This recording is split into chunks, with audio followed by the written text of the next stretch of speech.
Assalamualaikum warahmatullahi wabarakatuh. Salam Pancasila.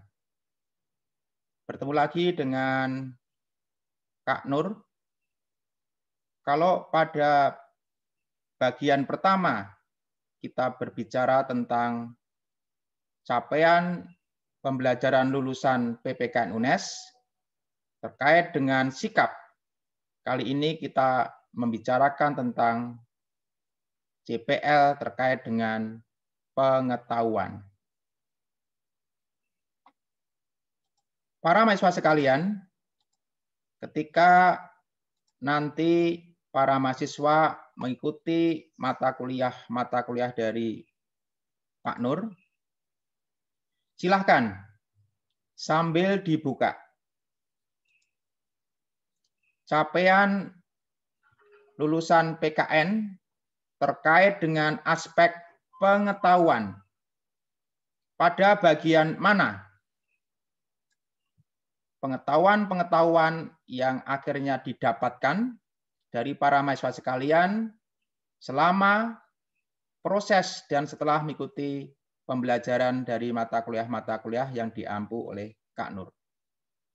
CPL PPKN pengetahuan pertama, menguasai konsep-konsep dasar teoritik serta hubungan paradigmatiknya secara mendalam dalam bidang ilmu kependidikan untuk dapat memecahkan masalah-masalah pendidikan dan pembelajaran baik pada tingkat mikro, meso, maupun makro pedagogi.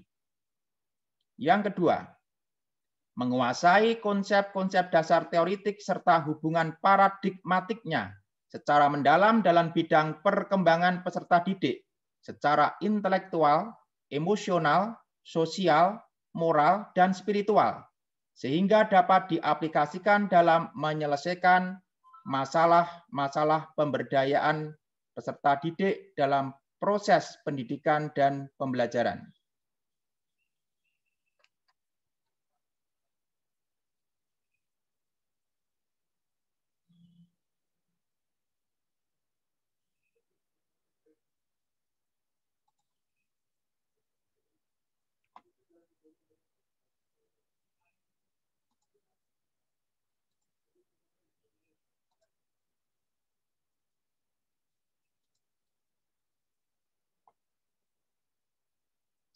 Keempat,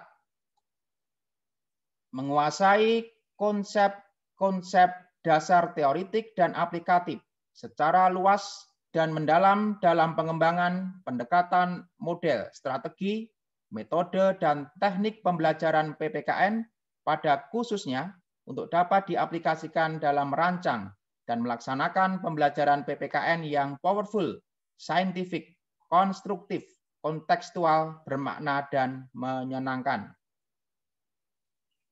Kelima, menguasai konsep-konsep dasar teoritik serta hubungan paradigmatiknya secara luas dan mendalam dalam bidang pengembangan kurikulum dan perencanaan pembelajaran pada umumnya dan pembelajaran PPKN pada khususnya untuk dapat diaplikasikan dalam pengembangan kurikulum dan perencanaan pembelajaran PPKN yang powerful dan bermakna.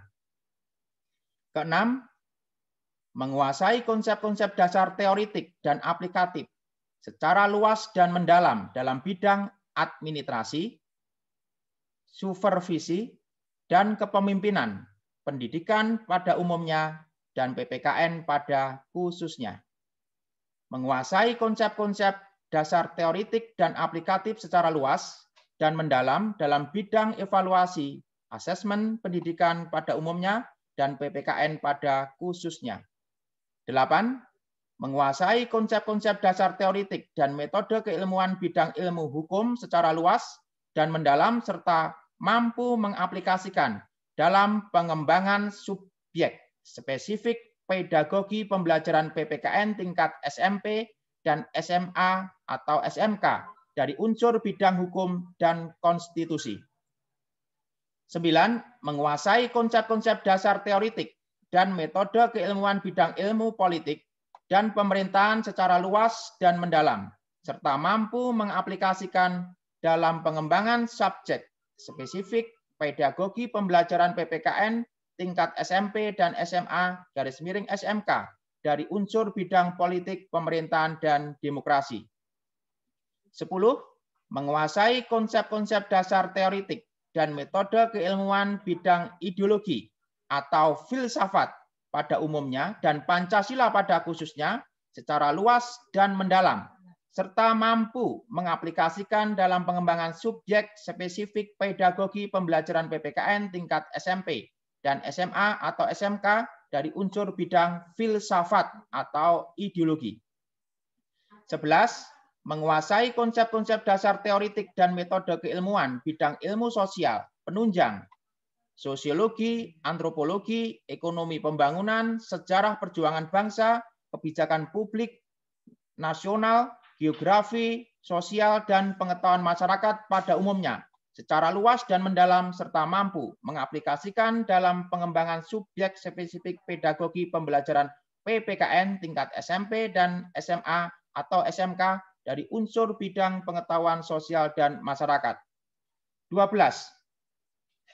Menguasai dasar teoritik dan metode keilmuan bidang pendidikan nilai, moral, karakter, dan budi pekerti secara luas dan mendalam, serta mampu mengaplikasikan dalam pengembangan subjek spesifik pedagogi pembelajaran PPKN tingkat SMP dan SMA, SMK dari unsur bidang pendidikan nilai, moral, karakter, dan budi pekerti. 13. Menguasai pengetahuan faktual dan konseptual tentang fungsi dan manfaat teknologi, khususnya teknologi informasi dan komunikasi yang relevan untuk pengembangan mutu PPKN. Nah, para mahasiswa sekalian, nanti selama proses pembelajaran, silahkan untuk merenungkan mata kuliah yang Pak Nur ampu itu pada bagian mana yang berhubungan dengan CPL PPKN. Sehingga harapannya para mahasiswa yang lulus dari mata kuliah maupun lulus dari prodi PPKN betul-betul sesuai dengan rancangan desain OB. Bagian 2 selesai, sampai ketemu pada bagian yang ketiga. Akhirul kalam, wassalamualaikum warahmatullahi wabarakatuh.